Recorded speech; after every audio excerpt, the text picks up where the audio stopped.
بسم اللہ الرحمن الرحیم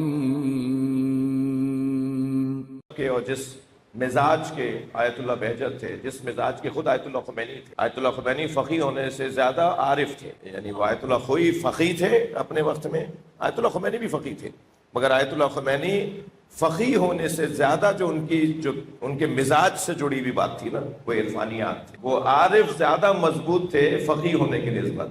اب مجھے اس پہ بھی ڈر لگ رہا ہے کہ کوئی ہمارا تنظیمی دوست اس پہ ہی ناراض نہ ہو جائے۔ میں جو کہہ رہا ہوں واللہ میں سچ کہہ رہا ہوں، اور میں جو کہہ رہا ہوں وہی کہہ رہا ہوں۔ اب آپ کوئی کچھ بھی سمجھ لیں، ایک سلوات پڑھ لیں ذرا محمد۔ یہ رومال جو ہم اپنے ساتھ لاتے تھے، اب شاید ہی، میں نہیں چاہ رہا کوئی دکھائے مجھے، لیکن انگلیوں پہ دو چار ہی لوگ نکلیں گے جو جیب میں رومال لائے ہوں گے۔ یہ ہاں چند جی، یہ بہت بڑی بات ہے۔ اور آیت اللہ خمینی دو رومال رکھتے تھے اپنی جیب میں جی، ایک رومال آنسوؤں کو لینے کے لیے اور دوسرے رومال میں آب بینی ناک کا پانی لینے کے لیے۔ وہ کہتے تھے ان دونوں کو مکس کیسے کروں؟ یہ ہوتا ہے، یہ مزاج ہے عرفانی مزاج۔ ہاں بہت دانشور ہوگا، بہت پڑھا لکھا ہوگا جی، ایک سائن کے 10 لاکھ روپے کے ایک سائن ہوں گے اس کے۔ ہاں وہ تنخواہ اس کی 10 لاکھ روپے ہوگی سائن کرنے کے صرف۔ وہ اتنا مہنگا آدمی ہوگا، پاگل نہیں ہوگا وہ، لیکن اس کی جو عقل استعمال میں آ رہی ہوگی، جو اس کا عقل کام کر رہی ہوگی، وہ صرف اور صرف اسی دنیا کے مادی مفادات کے لیے کام کر رہی ہوگی۔ جتنا بڑا وہ سمجھدار ہوگا نا، اتنا ہی بڑا اپنا دشمن بھی ہوگا، اتنا ہی بڑا وہ سماج کا دشمن بھی ہوگا، اتنا ہی بڑا وہ معاشرے کے تباہی کا سبب بھی بن رہا ہوگا۔ وہ کون سی چیز ہے، وہ کیا چیز ہے کہ جو عقل پر جم جائے تو عقل کام کرنا چھوڑ دیتی ہے؟ عزیزان گرامی، 5 چیزیں ایسی ہیں جو ہمیں اپنی حیثیت سے باہر نکال دیتی ہیں، جو ہماری جو حقیقت ہے اس سے ہمیں باہر نکال دیتی ہیں، ہمیں انسانیت سے باہر نکال دیتی ہیں، ہمیں انسان ہونے نہیں دیتی، انسان رہنے نہیں دیتی۔ ہم ویسے ہی ہو جاتے ہیں جیسے میں نے پہلی مجلس میں عرض کیا تھا، اولئک کالانعام، اللہ کہے گا یہ جانور ہیں، اللہ کہے گا بل ہم اضل، یہ جانوروں سے پست ہیں۔ وہ کب ہوگا؟ جب عقل مغلوب ہو جائے گی، عقل گرد آلود ہو جائے گی، اور عقل کو سالم رکھنے کے لیے ہمیں ہادی ظاہری کی ضرورت ہوگی، اور ہم ہادی ظاہری سے مدد نہیں لے رہے ہوں گے۔ اس ٹائپ کے لوگوں کو پاس تو ٹائم ہی نہیں ہوتا کہ وہ قرآن کھول کے دیکھیں، ایسے لوگوں کے پاس تو وقت ہی نہیں ہوتا کہ وہ نماز جماعت میں جائیں، ایسے لوگ تو نماز میں ہی نہیں جا رہے ہوتے تاکہ انہیں کسی طرح عصر مصطفیٰ میں پلٹایا جائے، ایسے لوگ مجلس میں ہی نہیں آ رہے ہوتے تاکہ وہ عصر مصطفیٰ میں پلٹ جائے، ایسے ماتم میں، نوحے میں اور جلوس میں نہیں جاتے۔ ان کی عقل جو ہے انہیں حیوانیت بلکہ حیوان سے بدتر ہونے تک لے جاتی ہے۔ ہرگز یہ لوگ پاگل نہیں ہوتے، یہ ہرگز پاگل نہیں ہوتے ہیں۔ مگر یہ لوگ کون ہیں؟ آپ ذرا اندازہ کیجئے کتنا ذہین ہوگا وہ جس کو ذہین ہماری دنیا کہتی ہے، جس کو ذہین ہمارا معاشرہ کہتا ہے۔ وہ کتنا ذہین ہوگا جس نے مولا علی کے لشکر میں پھوٹ ڈلوا دی؟ تھوڑی دیر کے لیے جگر پہ ہاتھ رکھ کے میری بات سنیے گا، میں کچھ کہنا چاہ رہا ہوں۔ کتنا سمجھدار ہوگا ہماری دنیا کے مطابق، ہمارے مطابق جو ہمارا معاشرہ سمجھداری کی کسوٹیاں بنائے بیٹھا ہے، ذہانت کی کسوٹیاں ہیں ہمارے پاس، بہت سمجھدار ہے بھائی، بڑا ذہین ہے۔ وہ کتنا بڑا ذہین ہوگا ہماری کسوٹی، ہمارے سماج کی کسوٹی، ہمارے ماحول کی کسوٹی کے مطابق، جس نے مولا علی کے لشکر میں پھوٹ ڈلوا دی، جس نے امام حسن کے لشکر میں پھوٹ ڈلوا دی، جس نے ماحول ایسا بنا دیا کہ اللہ اکبر، کہ مولا علی یہ مالک اشتر کو پیغام بھیجیں کہ مالک واپس آ جاؤ ورنہ یہ مجھے مار دیں گے۔ مالک کو پیغام بھیجا، مالک اشتر رضوان اللہ تعالیٰ علیہ کو، جنگ صفین میں مولا علی نے پیغام بھیجا کہ واپس آ جاؤ، کیونکہ وہاں مولا کے خیمہ گھیرے کھڑے تھے، واپس بلائیے۔ حضرت نے فرمایا جنگ ختم ہو رہی ہے، ہم جیت گئے، ان کے بڑے بڑے لوگ میدان چھوڑ کے چلے گئے، جنگ ختم ہو رہی ہے، ہم بس جیتنے کے 2 قدم پر ہیں۔ کہنا نہیں، واپس بلائیے۔ حضرت نے حضرت مالک اشتر کو پیغام بھیجا، ایک قاصد گیا، اس نے دور سے آواز لگائی کہ علی بلا رہے ہیں۔ مالک نے وہیں سے آواز دے کر کہا کہ مولا کو میرے سلام کہیں، 2 قدم کے فاصلے پر خیمہ رہ گیا ہے، جس خیمے کو میں ختم کروں تو جنگ ختم ہو جائے، 2 قدم کے فاصلے پر سامنے نظر آ رہا ہے مجھے۔ وہ واپس گیا، مولا نے فرمایا مالک سے کہو کہ اگر تم نہیں آؤ گے تو یہ مجھے مار دیں گے۔ مالک آ گئے واپس، جیتی ہوئی جنگ چھوڑ کر آ گئے مالک، اور پھر 18 مہینے تک۔ اچھا پھر یہیں پر نہیں رکے، کتنا ذہین ہوگا؟ ابھی میں اپنی زبان، اپنے ماحول کی زبان کے مطابق جس نے نقشہ ہی بدل دیا جی. اور یہیں تک نہیں رکے, پھر کیا ہوا؟ پھر یہ ہوا کہ انہوں نے کہا اب آپ حکم بنائیے, آپ دو لوگ, آپ کی طرف سے بھی ان کی طرف سے بھی ایک بندہ جائے اور پھر دونوں مشورے کر کے رائے دیں, اور پھر آپ کو بھی رائے دیں اور وہاں بھی رائے بھیجیں. ان دونوں کی جو رائے ہوگی, دونوں کے مشورہ کرنے کے بعد اب علی مولا کو رائے دی جائے گی. بات کہاں تک پہنچ گئی؟ اب مولا علی کو رائے دی جائے گی اور مولا علی ان کی رائے کو مانیں گے. یہ حالات بنا دیے گئے. حضرت نے فرمایا ٹھیک ہے, ان کی طرف سے کون ہے؟ انہوں نے کہا نہیں پہلے آپ اپنا نام بتائیں. مولانا نے فرمایا نہیں پہلے وہ نام بتائیں. انہوں نے کہا ان کی طرف سے عمرو عاص. مولانا نے فرمایا میری طرف سے مالک اشتر. اسے پتا تھا کہ مالک اشتر کیا ہے. انہوں نے کہا نہیں مالک کے ساتھ میں نہیں بیٹھوں گا. یہاں بھی بات نہیں رکی, علی کے ساتھ رہنے والوں کے اوپر اتنا کام کیا گیا کہ انہوں نے مولا علی کو تیار کیا کہ مالک کے علاوہ نام دیں. مولانا نے فرمایا میں مالک کا نام دینا چاہتا ہوں. انہوں نے کہا نہیں علی مالک کے علاوہ.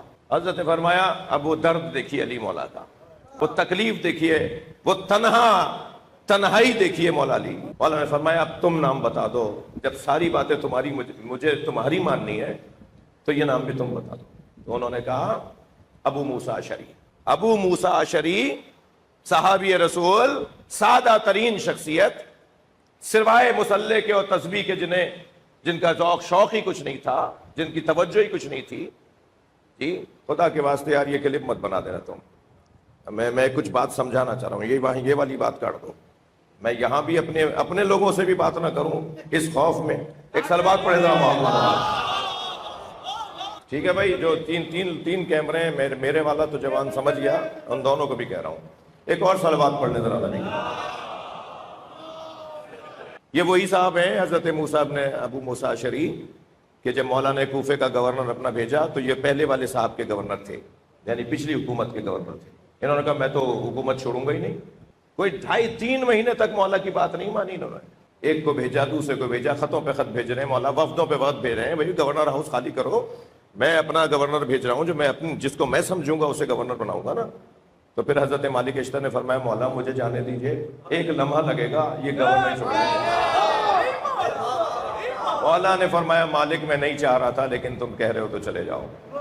اور مالک جب وہاں سامنے جا کے کھڑے ہو نا تو مالک کے اشتر نے ان سے کہا کہ کب چھوڑ رہے ہیں یہ گورنری, یہ جو محل ہے, یہ جو گورنر ہاؤس ہے, یہ کب چھوڑ کے جا رہے ہیں؟ انہوں نے کہا نہیں میں تو نہیں چھوڑوں گا. تو مالک نے ایسے تلوار نکال کے سامنے رکھ دی, کہنے اب بتاؤ دینا یا رات. وہ ان کا اپنا طریقہ.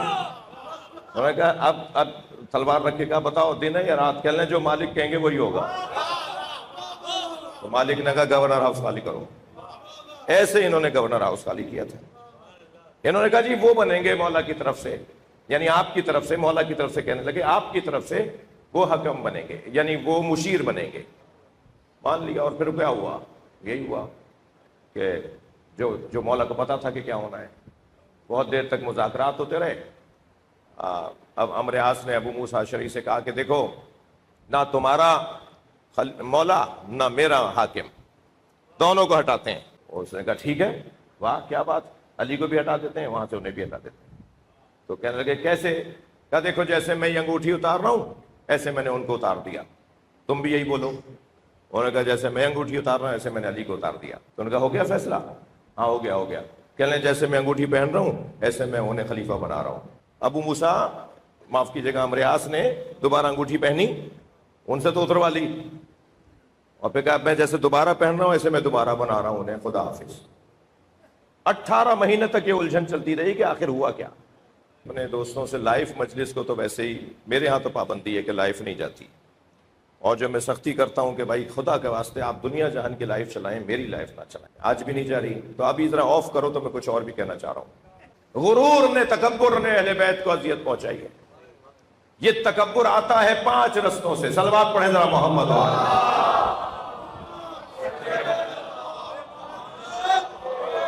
بھائی اگر آج 5-10 منٹ زیادہ پڑھ لوں تو معاف کر دیجیے گا.